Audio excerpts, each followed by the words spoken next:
Ijo mampu mengumpulkan uang sebanyak kurang lebih 10 juta. Wah, cuan juga ini. Kembali lagi dengan saya di Mr. Ablay. Kali ini saya akan membawakan cerita yang berjudul Pesugihan Babi Ngepet yang membawa petaka untuk yang melakukannya. Tak perlu berlama-lama, mari kita langsung saja ke ceritanya. Seperti apa dan bagaimana, dan jangan di skip. Dan bagi teman-teman yang belum subscribe, jangan lupa untuk di subscribe karena subscribe gratis. Awal kisah kita mulai dengan seorang laki-laki, kita sebut saja Pak Paijo ya, yang sedang kebingungan mencari pinjaman uang untuk biaya bersalin anaknya yang baru lahir atau baru melahirkan istrinya ini. Maklum, Pak Paijo ini seorang kuli serabutan di desanya. Dari kuli cangkul membersihkan lahan dan apapun dia disuruh, Pak Paijo ini pun laksanakan semata-mata untuk tanggung jawab yang ia pikul untuk keluarganya itu. Karena upah yang didapat Pak Paijo ini hanya pas-pasan untuk makan istri dan ibu mertuanya. Ya berikut juga dia kan, Pak Paijo ini kesusahan mencari uang untuk biaya persalinan anaknya itu. Pak Paijo ini berumur sekitar 30 tahun pada saat itu. Nah, lahirlah anak pertama Pak Paijo ini. Dan Pak Paijo pun kebingungan mencari pinjaman sebesar 700.000 untuk menebus anaknya atau biaya persalinan yang masih belum juga dibayarkan ke salah satu rumah sakit atau puskesmas di sekitar Pak Paijo itu tinggal. Pak Paijo ini pun mencoba meminjam ke salah satu orang terkaya di desanya. Namun Pak Paijo ini bukan uang yang didapat, tapi hinaan karena orang terkaya itu di desanya itu salah satu orang yang mencintai istrinya dulu. Namun istri Pak Paijo itu sangat mencintai Pak Paijo. Kemudian setelah itu Pak Paijo menikah dengan istrinya itu. Setelah itu Pak Paijo kebingungan ya, belum mendapatkan juga pinjaman. Kepada siapa lagi dia meminta pinjaman? Lantas ia pun pulang ke rumahnya. Karena waktu sudah maghrib, dia pun tidak langsung pulang, tidak jadi pulang. Dia mampir dulu di masjid yang biasa ia melaksanakan sholat. Dia pun sholat berjamaah di masjid itu. Lalu ia meminta bantuan pinjaman uang kepada Bapak Ustadz atau Pak Ustadz atau Kiai. Namun kata Pak Ustadz disuruh ke bagian pengurus masjid, sekretaris dan bendahara. Kebetulan sekretaris dan bendaharanya ada di situ. Kemudian dia pun mengobrol dengan pengurus masjid. Namun pinjamannya itu ditolak oleh pengurus masjid karena alasan banyak yang pinjam tapi tidak membayarnya lagi. Kemudian Pak Paijo ini pulang dengan kecewa dan menceritakan kepada istri. Lalu istrinya juga ikut sakit dan kecewa sama orang-orang di kampungnya tempat ia tinggal karena orang di sekitarnya tidak mempercayainya dan suaminya itu. Dan anak yang baru ia lahirkan masih belum juga bisa pulang karena masalah administrasi. Kemudian istri Pak Paijo ini pun menyarankan untuk menggadaikan tempat tinggal yang ia tinggali selama beberapa tahun ke rentenir di desa sebelah. Nah, Pak Paijo ini pun melakukan saran dari istrinya. Langsung ia berangkat malam itu juga dan dia meminta pinjaman 2 juta. Dalam benak Pak Paijo ini, dia mengambil pinjaman sebesar itu karena ia ingin untuk modal sebagian, karena dia ingin juga merubah nasibnya sama seperti orang-orang normal lainnya. Nah, Pak Paijo ini disarankan oleh si Pak rentenir untuk kembali besok karena sudah malam. Namun Pak Paijo ini memaksa pengen sekarang. Kemudian ia menceritakan, saya akan kembalikan dengan bunga yang agak besar. Kemudian Pak rentenir ini menyetujuinya dan berangkat menggunakan motor. Dan Pak Paijo itu ikut dengan Pak rentenir. Dan sampailah mereka di rumah Pak Paijo. Rumahnya sekitar 6x7 dengan lahan 7x6 meter. Nah, setelah Pak rentenir itu melihat dan duduklah di dalam rumah Pak Paijo, dan terlihat nenek-nenek sudah tua memakai mukena putih dan memegang tasbih. Dan nenek itu sudah tidak awas, bahkan pendengarannya pun sudah tidak normal. Nah, bincang-bincanglah Pak Paijo dan Pak rentenir itu untuk mengambil satu keputusan. Suatu ketika rentenir itu menyetujui penyepakatan. Dikasihlah Pak Paijo itu pinjaman sebesar 2 juta dengan setoran seminggu sekali. Dan bunganya tidak masuk akal. Ya namanya juga rentenir. Lah udahlah, jangan bahas itunya ya. Nah, kemudian Pak Paijo memberikan surat tanahnya dan diambillah oleh Pak rentenir tadi. Kemudian pulang. Pak Paijo dengan hati senang karena dia memiliki pinjaman, dia pun berangkat ke rumah sakit atau puskesmas untuk membayarkan tagihannya. Kemudian tagihannya dibayar dan Pak Paijo ini pun pulang dengan menyewa angkot sebesar 50.000. Karena kalau jalan kaki dia khawatir sama istrinya yang baru melahirkan. Dan sampailah dia ke rumahnya. Keesokan harinya Pak Paijo ini pamit sama istrinya untuk berdagang. "Mah, aku pamit dulu. Aku mau ke kota, mau mencoba peruntungan. Atau saya mau jualan, Mah," kata Pak Paijo itu. Karena dia kan memiliki modal 1.250.000. Nah, setelah izin ke istrinya, Pak Paijo ini berangkat. Dan sampai di kota, Pak Paijo ini pun dia kebingungan mau usaha apa. Nah, dia pun duduk di warung kopi. Tepatnya ada sekumpulan tukang ojek yang menceritakan bahwa di kampungnya itu ada babi ngepet yang meresahkan warga. Dan seorang tukang ojek itu ada yang mengetahui tempat pesugihan. Dan sengaja Pak Paijo ini mendengarnya. Dan Pak Paijo ini dia penasaran sama pesugihan itu dan tak sengaja mendengar sampai selesai. Entah apa yang ada di benak dia sehingga ia pun ingin ke sana. Karena kan tidak mungkin juga, dia itu ibadahnya rajin lah. Sehingga ia pun ingin ke sana. Apa mungkin dia itu sakit hati dengan mengambil jalan pintas? Tapi entahlah, setelah ia mendengarkan, ia pun berangkat ke tempat itu tanpa pikir panjang. Dan setelah maghrib, ia pun sampai di tempat itu, di kaki gunung di Pulau Jawa. Kita gak sebutin yang jelasnya atau nama tempatnya yang jelas ya. Dengan mengendarai bus dan jalan kaki sambil tanya-tanya nama yang dibicarakan tukang ojek tadi. Warga sekitar pun sudah mengetahui bahwa sosok itu terkenal di daerahnya. Satu minggu biasanya satu orang suka ada yang mencari, ada saja gitu yang mencari, yang menanyakan. Nah, setelah mendapatkan petunjuk dari warga sekitar, Pak Paijo ini kemudian istirahat dulu dan menghitung uangnya yang tersisa 1.150.000 karena dia pakai untuk perjalanan dan makan. Setelah Pak Paijo itu sampai dan ketuk pintu rumah yang reot seperti tidak ada penghuninya, kemudian pintu itu dibuka dengan kakek yang tidak pakai baju. Dan di dalam hati Pak Paijo itu, dia tidak percaya bahwa orang yang bisa ngasih kekayaan atau pesugihan. Kemudian Pak Paijo ini disuruhlah masuk.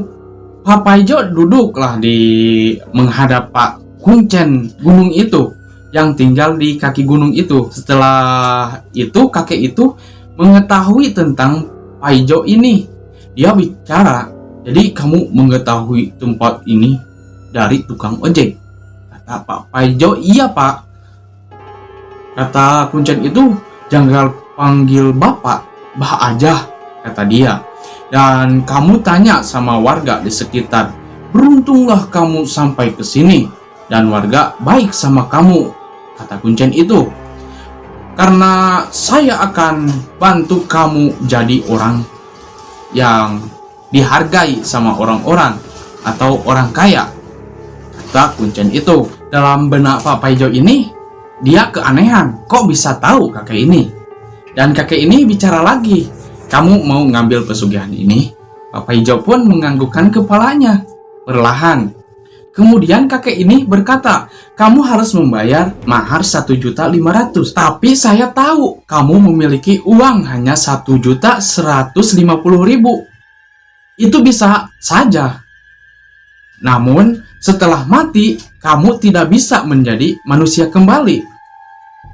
Kamu akan jadi babi peliharaanku yang tinggal di gunung ini. Apakah kamu akan mengambilnya? Pak Paijo ini pun terkejut dengan perkataan itu. Kamu bisa mendapatkan uang berapapun yang kamu mau, asal tidak melanggar tangan ini.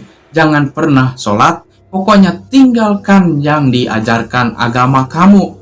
Pak Paijo ini pun dia terkejut karena dia ingin merubah hidupnya ya. Dia pun menganggukkan kepala, entah apa yang ada di pikiran dia pada saat itu, ataupun gara-gara ada sihir, ada pelet dari kuncen itu ya. Dia pun mengiyakan. Kemudian kuncen ini pun ada satu lagi. Kamu harus merelakan peliharaan kesayangan kamu. Dalam benak Pak Paijo ini, dia tidak memiliki peliharaan ya, peliharaan kesayangan. Jadi apa ya kira-kira? Karena dia tidak memiliki peliharaan, dia pun langsung mengiyakannya lagi tanpa pikir panjang. Kemudian Pak Paijo ini memberikan uang sebesar maharnya, dan kamu harus puasa 1 minggu. Hanya minum saat sore hari mulai gelap. Kalau di kita kan maghrib ya, maghrib lah. Maghriban dia itu diperbolehkan minum hanya 1 gelas. Dan kamu boleh tidak puasa jika kamu makan apa yang ayam ini makan, kata kuncen itu. Kamu mengerti, dan kamu baca buku ini setiap malam. Pak Paijo pun menganggukkan kepala, tanda ia mengerti, kata kuncen. Dan berangkatlah kamu ke atas gunung itu, dan tinggallah di gunung itu selama 1 minggu. Dan saya akan menyamperin kamu jika kamu sudah selesai. Nah, setelah berangkat dan sampai, Pak Paijo ini pun mulai duduk di pinggir lubang yang ada airnya. Dan batu besar yang seperti ada lubangnya, goa lah, goa kecil. Jadi kalau hujan dan panas masih bisa berlindung Pak Paijo ini. Nah, setelah sampai tinggal di lubang, Pak Paijo ini kemudian mulai membaca buku yang dikasih Pak Kuncen tadi. Setelah 3 hari, Pak Paijo ini sangat kelaparan, dan dia pun seperti tidak bertenaga.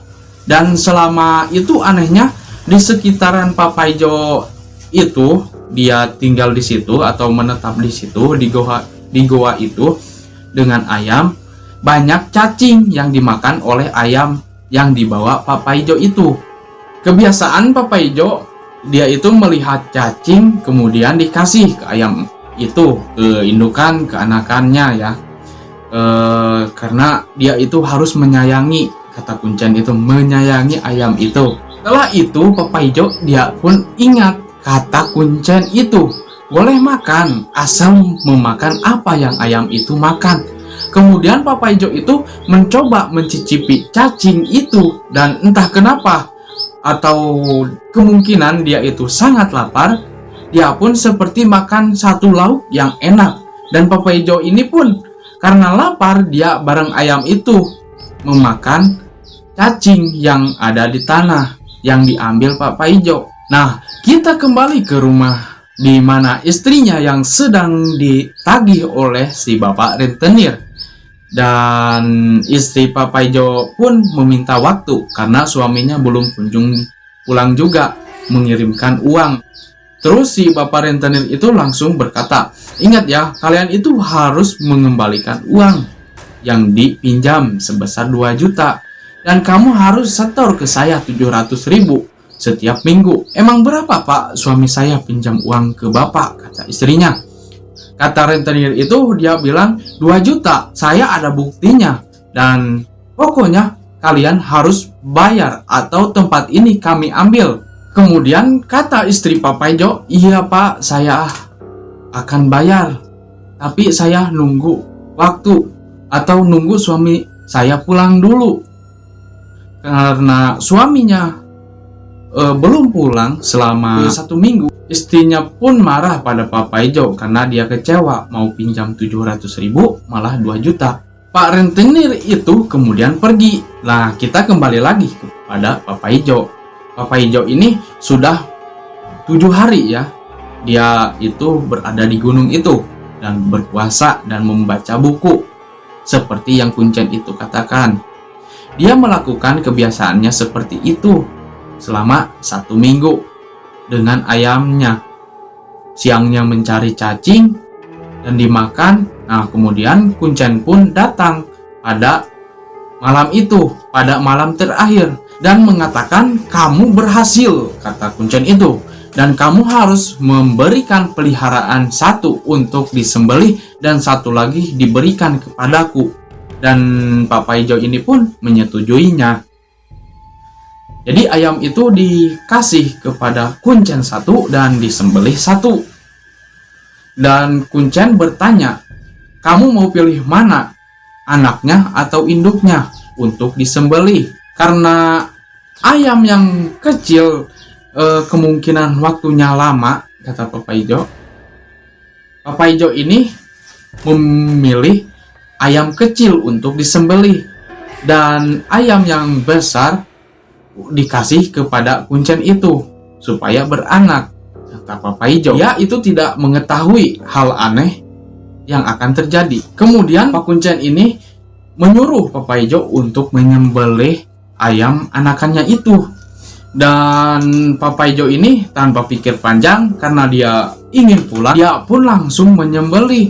Dan saat itu dia ingat sama anaknya yang masih kecil.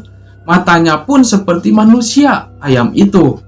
Dan anehnya lagi, pas disembelih sama Pak Paijo, suara ayam itu mirip suara bayi anaknya. Kembali ke rumah Pak Paijo, tak sangka pas itu juga anak di rumahnya meninggal. Nah, anaknya meninggal di rumah, istrinya pun menangis dan teriak-teriak. Dia kan pasti terpukul, suami gak ada, terus anak meninggal, ada hutang, dan dia selama 1 minggu itu makannya 2 hari sekali. Nah, sangkaan warga juga dia anaknya mati itu mati karena kekurangan ASI yang dia minum, karena ibunya makan 2 hari sekali. Nah, jadi di rumahnya setelah Pak Paijo ini menyembelih anak ayam itu, di rumahnya anaknya juga meninggal. Kemudian Pak Paijo ini mengasihlah indukannya kepada Kuncen itu. Pak Paijo pun disuruh melafalkan mantra untuk berubah wujud ya. Dan dia pun dalam 1 kali dia dikasih tahu sama Kuncen itu, langsung bisa dan mencobanya. Nah, di situ pun Pak Paijo berubah jadi babi dan baca mantra lagi, jadi manusia kembali. Kata Kuncen itu, "Kamu masih ingat pantangannya apa? Dan kamu bisa mengambil uang dengan menggesekkan punggung kamu di depan atau di pinggir rumah yang kamu akan ambil uangnya itu." Nah, Pak Paijo ini pun dia gembira lah, dia bisa berubah wujud. Dan Pak Paijo tidak lupa sama pantangan yang dikasih sama Kuncen itu. Dan kata terakhir dari Kuncen itu, "Di rumah istri kamu harus menjaga lilin dan ingatkan dia. Dia harus melayani kamu kapanpun dan dimanapun kamu minta. Dan kamu harus menyediakan wadah. Lalu simpan wadah itu di bawah tempat tidur kamu. Dan kamu harus menutupnya dengan kain ini," sambil memberikan kain putih ke Pak Paijo. Nah, kemudian Pak Paijo ini pulang ke rumahnya. Dan di situ istrinya lagi bersedih. Dan mertuanya juga lagi sakit. Singkat ceritanya ya, Pak Paijo ini setelah sampai di rumah, dia pun kaget karena anaknya mati, mertuanya sakit, sekarat karena kekurangan makan. Kan kalau biasanya Pak Paijo yang ngasih makan, hasil dia kuli. Mereka pun bertengkar, Pak Paijo dan istrinya ini, karena mereka saling menyalahkan. Pak Paijo menyalahkan istrinya dan istrinya menyalahkan Pak Paijo. Tidak taunya itu perbuatan Pak Paijo karena menyembelih ayam itu. Dan mereka pun dihentikan dengan kematian mertua Pak Paijo ini. Nah, singkat cerita, setelah malam itu atau malam berikutnya, Pak Paijo pun melakukan ritual kata kuncen itu dan mengatakan kepada istrinya, "Kamu harus melayani aku kapanpun aku mau. Dan kita harus merubah hidup," kata Pak Paijo ini.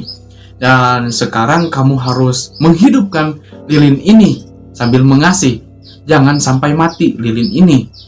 Jika kamu ingin kaya," dan Pak Paijo pun menyiapkan wadah di bawah tempat tidurnya dan ditutupi kain pemberian kuncen itu.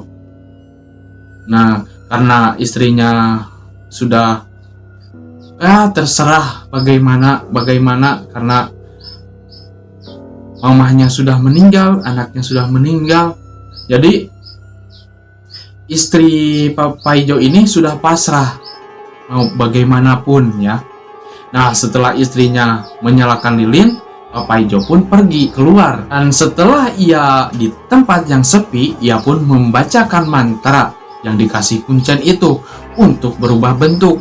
Dan ia pun berubah jadi babi dan menuju rumah orang terkaya di desa itu yang tempo hari menghina dia atau yang mencintai istrinya dulu itu. Dan di dalam satu malam, sampai lilin habis itu, Pak Paijo mampu mengumpulkan uang sebanyak kurang lebih 10 juta. Wah, cuan juga ini usaha, bro. Usaha babi ngepet. Dan anehnya lagi, pas Pak Paijo ini berubah jadi babi ngepet, jadi ada jelmaan Pak Paijo datang ke rumah seolah-olah itu Pak Paijo dan meminta jatah sama istrinya. Istrinya pun tidak mencurigai itu setan atau jelmaan Pak Paijo, tapi dia percaya itu bahwa yang ada itu adalah Pak Paijo. Masih ingat kan ayam yang dikasih sama kuncen? Ternyata ayam itu juga sedang dikerjain sama kuncen itu. Nah, Pak Paijo pun setelah 1 tahun menjadi orang terkaya di kabupaten itu, tapi warga mencurigai Pak Paijo karena selain uang warga sering ada yang hilang, Pak Paijo juga kaya mendadak dengan tidak jelas kerjaannya apa dan di mana dia kerja, di mana dia mendapatkan uang. Nah, warga pun inisiatif merencanakan untuk menyelidiki. Setelah diselidiki, ternyata warga ada yang lihat Paijo ini babi ngepet. Setelah warga mengetahui Pak Paijo itu babi ngepet dan warga ingin menangkapnya dan mengumpulkan orang-orang ya, warga itu berkumpul maksudnya untuk menangkap babi ngepet Paijo ini dengan jala. Nah, pada malam itu warga pun kompak dan menjebaknya di satu rumah kepala desa dengan memakai jala. Nah, tertangkaplah Pak Paijo ini. Dia pun setelah tertangkap digebukin warga sampai sekarat. Namun anehnya Pak Paijo ini tidak menjadi manusia seutuhnya. Jadi gonta-ganti gitu ya. Misalkan kakinya jadi manusia, kepalanya jadi babi. Kepalanya jadi manusia, kakinya jadi babi lagi. Nah, seperti itu terus menerus sampai dia itu digebukin warga ya, tidak sadarkan diri ya, ataupun sekarat, hanya bisa bicara doang, tidak bisa menggerakkan badannya. Nah, di rumah istri Pak Paijo lagi esek-esek sama jelmaan itu dan kaget jelmaan itu saat melihat lilin itu mati. Kemudian dia itu lari sampai tidak pakai baju, jelmaan itu ya. Tidak pakai baju sehelai pun, dia itu lari. Tapi pas dikejar sama istri Pak Paijo untuk menanyakan, "Mas, kenapa mas? kata istri Papa Ijo. Sosok Papa Ijo itu hilang, aneh entah kenapa. Dan aneh lagi, ada babi yang muncul tiba-tiba dan kepalanya itu Papa Ijo. Jadi Bu Paijo ini dia kaget setelah dia mengejar keluar kamar. Kemudian dia dikagetkan ada babi yang kepalanya Bapak Paijo atau suaminya. Kemudian istrinya itu ketakutan. Dan kita kembali dulu ya ke tempat warga yang menggebuki Pak Paijo. Nah, babi itu yang digebuki warga, yang ditengelan keluarganya, tahun bahasa Sundana gitu, jadi leungit, menghilang, entah tahu kenapa. Namun karena warga sudah mengetahui itu Pak Paijo yang ngepet, dia pun inisiatif ke rumah Pak Paijo, ingin membakar rumah Pak Paijo dan untuk menghabisi istrinya juga. Siapa tahu istrinya juga ikut-ikutan ya. Nah, Paijo pun ingat, dia pun menceritakan semuanya kepada istri dan dia pun meninggal. Tak lama kemudian datang warga dan menanyakan Pak Paijo rumahnya mau dibakar, namun dihalang-halangi sama Ustadz di situ. Nah, istri Pak Paijo pun memberitahu warga bahwa suaminya ada di kamar, sudah mati. Warga pun yang tidak percaya, dia pun menyerobot masuk ke kamarnya dan mereka pun bingung karena badan Paijo ini jadi babi dan kepalanya tidak. Nah, setelah warga melihat, kemudian seketika pun Pak Paijo itu menjadi babi semua dan hidup kembali. Dan dia lari ke arah hutan yang sebelumnya ada perjanjian dengan Kuncen. Wah, jadi Pak Paijo ini kayaknya dia menjadi peliharaan Pak Kuncen itu yang tinggal di gunung itu ya. Sangat menyeramkan.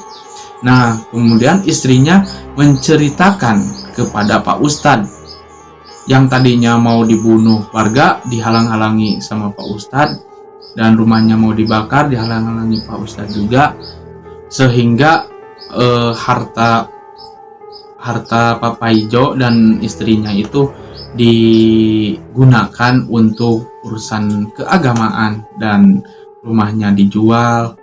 Pokoknya digunakan untuk kebaikan ya, karena istrinya juga menyetujuinya supaya menebus dosa dia ya. Kemungkinan dia juga terbawa. Itu saran dari Ustadz ya, karena harus dikemanakan lagi harta sebanyak itu, masa harus dibakar. Dan uang itu juga adalah uang masyarakat ya, yang diambil sama Pak Paijo lewat babi ngepetnya. Ya, cerita pun berakhir. Terima kasih untuk teman-teman yang sudah mendukung kami, dan tidak lupa saya mengatakan jangan lupa di subscribe karena subscribe itu gratis.